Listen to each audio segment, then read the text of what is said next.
Joining us now on the debate for the full hour tonight in the nation's capital, John Ibbitson, Ottawa Bureau Chief for the Globe and Mail. And with us here in studio, Sylvia Bashevkin, Professor of Political Science at the University of Toronto, Allan Bonner, Political Consultant with Allan Bonner Communications, Jerry Kaplan, former NDP political strategist, and Larry Leduc, Political Scientist at the University of Toronto. John, it's good to have you on the line from the nation's capital. All of our friends here in studio, nice to have you here as well. I want to start by playing some tape. This is, even though we are in the middle of an election season here in Ontario right now, an election ad, but not one of ours. This is Nick Clegg, the leader of the Liberal Democrats, who's of course part of the British coalition government right now. This is a snippet of an ad that was run by his party in the last general election in the UK. Michael Smith, roll tape.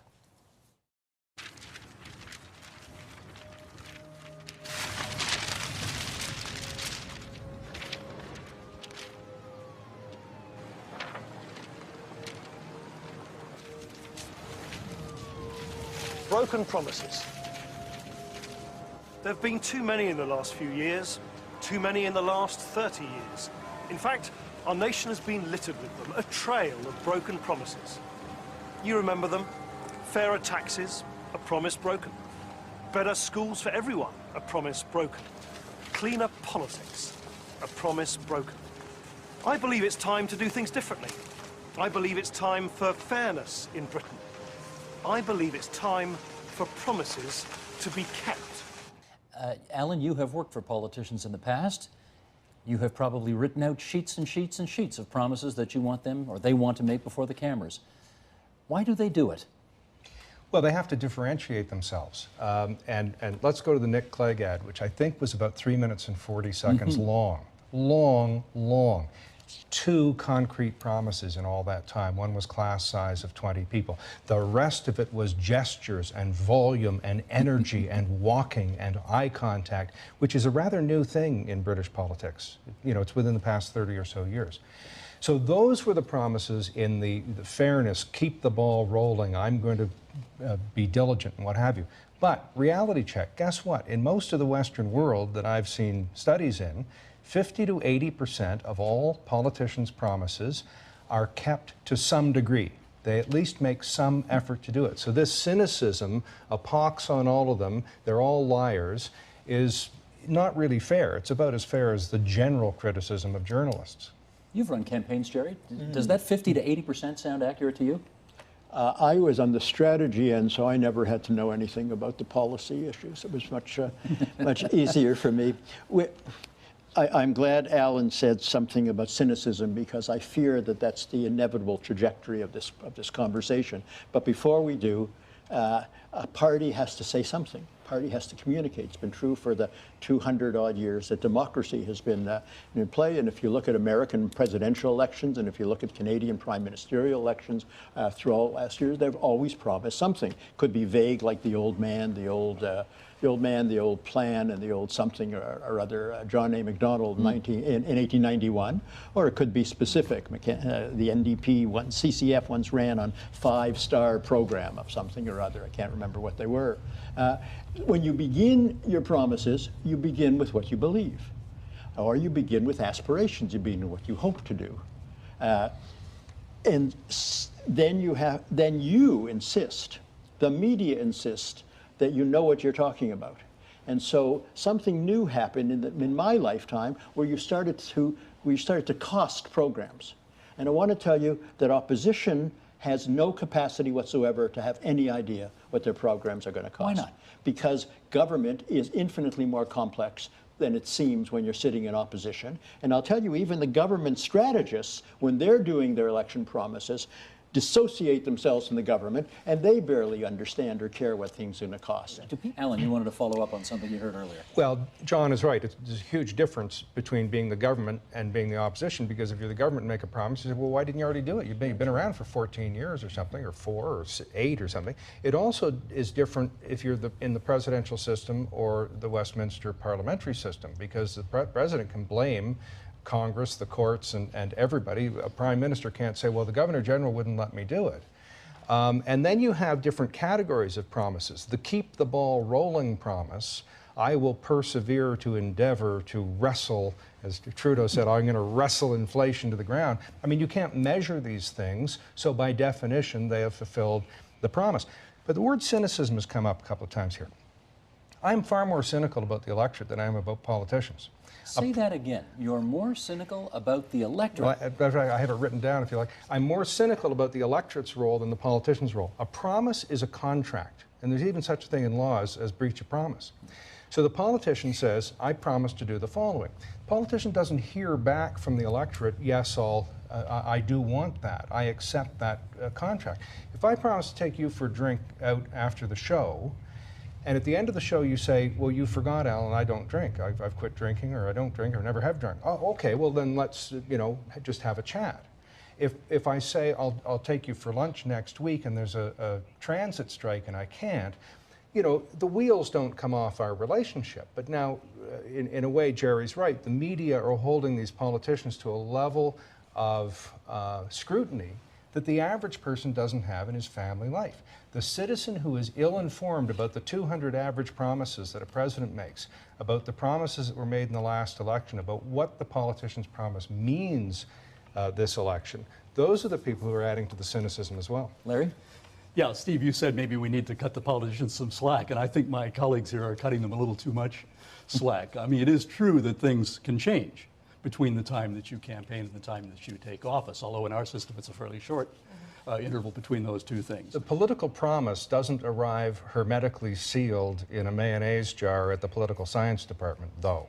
So, for example, the Fords are people of a particular type and a speaking style and a body type and all kinds of styles that they drag along with them. When Pierre Trudeau mocked Robert Stanfield's wage and price controls and saying, zap, you're frozen, and then won the election based on mocking that, then implemented wage and price controls, and then won the next election with a handier majority, the reason probably was they worked. And so we were expedient. We also didn't like Joe Clark. We liked Pierre Trudeau. There were multiple other factors. When David Peterson promised, and I'll put beer and wine in the grocery stores in Ontario, and didn't do it, it was such a trivial promise that we didn't bother holding him accountable for it. So a promise isn't a promise. It comes within a great public policy soup and context that helps us determine whether we like the person who made it. Let me get John Ibbitson, though, to speak to this issue. All right, go ahead, John. And the context is everything. I think we are groping towards an important point here.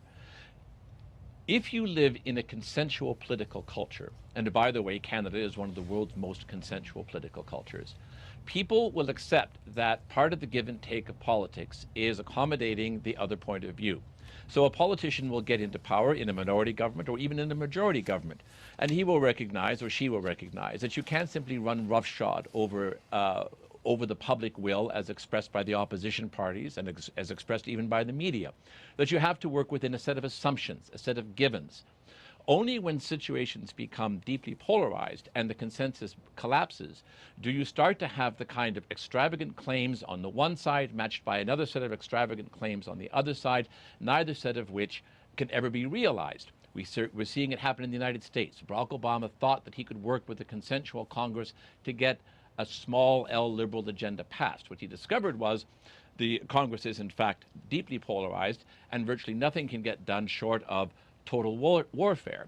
Toronto is probably the most non-consensual and polarized community in the country right now, between those who believe that you have to cut to the bone in order to bring the books back into balance, and those who want to preserve the social services and cultural facilities that the city has had for so long. It's in the crux of that breakdown of consensus that everything we're talking about happens. It's in the breakdown of consensus that politicians begin making extravagant claims and opposition becomes utterly polarized and entrenched. Nothing gets done, and then you get a cynical and angry electorate. In fact, all the parties are promising something, let's say for seniors, on seniors' health care. And I want to kind of get underneath the promise, and since you've been in back rooms where those promises have been made, help us understand, are those promises designed with an actual policy in mind to help people, or is it more strategic, such as seniors vote, we got to come up with something for seniors, if it's good enough, they'll vote for us? I think things have changed dramatically in the last few years thanks to technology. or maybe the party I was associated with didn't have enough money to find out what the others knew. But we know a great deal about what micro-constituencies do. And there's no question that recently there's been a very direct trend to feeding every single one of them. Groups of, I don't know, 10, 100, 20, this particular ethnic group in this particular part of southern Ontario. That's the way it works. And we have mechanisms to reach those people. In the NDP, if we had ever had those policies, we never had the slightest capacity to make people know them. We had a broad capacity to make the whole province know something, but we couldn't reach those kind of people. So I think that's new, and I think it's also dangerous because it avoids the big issues that we face. Among the biggest issues that we face is that nobody can ever call for another tax increase in Canada, it appears, almost like the United States. Corporate tax increases are okay. Many of them promise that. Some promise that. But even that becomes an automatic, you're demanding a tax increase, and that's impossible, and now we have mythology about... Let me generally support Jerry, because it was in his lifetime, because he's much older than I am, as you can tell. Than everybody. That John Kennedy's New Frontier was not a set of promises, but a set of requirements that he was going to have of his electorate. Elect me, and I'm going to demand stuff of you. Ask not. And I want more taxes to go to the moon. I want more taxes to win the Cold War. I want more taxes and power to break up U.S. steel. And that essentially, I think Clinton did a little bit of that, but that essentially was the last time that was done. Now it's all, we're going to give you more. You know, the Reaganomics people and conservatives nowadays always quote John F. Kennedy's personal income tax cut from Once Upon a Time as the, yes, Democrats cut taxes too and can realize more income when they do. You try with technology to get the others, and then you wonder what the opposition will do with it. Take the self-evident example of the foreign workers scandal that was I'm sure the Liberals never had the slightest idea that that anything would happen. And then again, there's the media. No, they're not smart enough to plan that. It's not possible. A promise in an election campaign can be like a feint in boxing. It can be like rope-a-dope. You can bull somebody in. I'm not. You really think they were that? I think they were that good that they could have anticipated? I'm saying it could be. It could be. Okay. And then, Steve, there's you guys. Then there's the media again. You pick up things that would be obscure and that somebody would have put down because they thought it was interesting, or some researcher at the last minute said, "Why don't you have something on this or that?" And so you say, "Yeah, I believe in this or that. Let's put it in." But wait a minute. Reality check to Steve here. You asked an unanswerable question of John Ibbitson, and he didn't answer it. I believe your question no, he did was... answer it. He said there's a sliding scale of promises. Okay, so in other words, you can't say that the promise within a campaign has a certain weight and temperature, because was it Joe Clark's promise to allow mortgage deductibility, which he couldn't explain? Was it Trudeau's promise that he didn't keep? Was it his vague promise that the land is strong, i.e. I'm going to keep it stronger? I mean, it is so complex. But I do have some literature here that I read that says, inasmuch as a promise draws attention to the campaign and the candidates and the parties, inasmuch as it educates the electorate, which is a big if, it can have a tendency to cause perhaps a 5% swing in voting. The interesting thing is a more informed electorate votes for the ends of the spectrum, the NDP or the Alliance.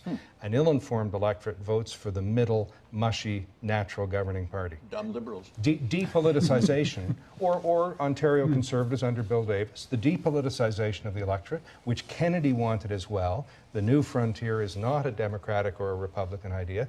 This is good for the mushy middle. Here's the NDP ad for this, or one of the NDP ads for this campaign. Roll tape, please. You know, you can vote for change, but you have to be careful about what kind of change you're looking for. Who is it that's going to really pay attention to the affordability of everyday life? Who is it that's going to put real jobs back in this province? Who is it that's going to make sure that our healthcare system is there for us when we need it and where we need it? That's the plan that we have for Ontario. We can take the HST off essentials. That's change that puts people first.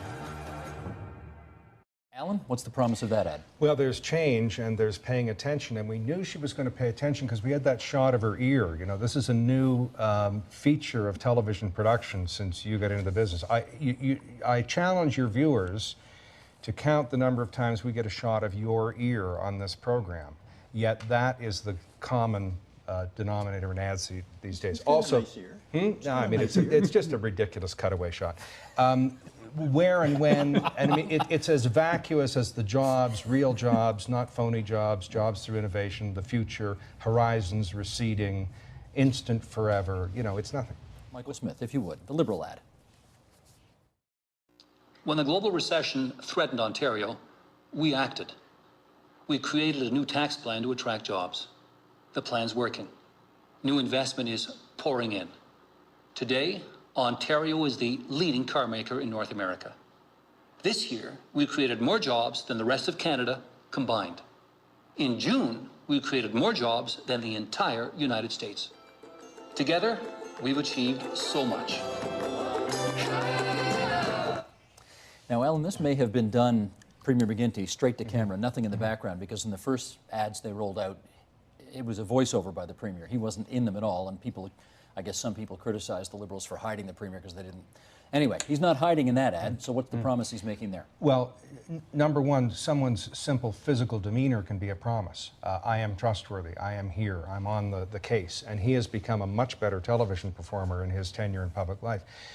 But the other tacit promise is I'm going to keep the ball rolling. We're producing more American cars in this jurisdiction than any other jurisdiction in the world. I'll keep that going. Well, really, in many respects, maybe that happened decades ago, and we should be re-electing Lyndon Johnson and Mike Pearson, except they're dead.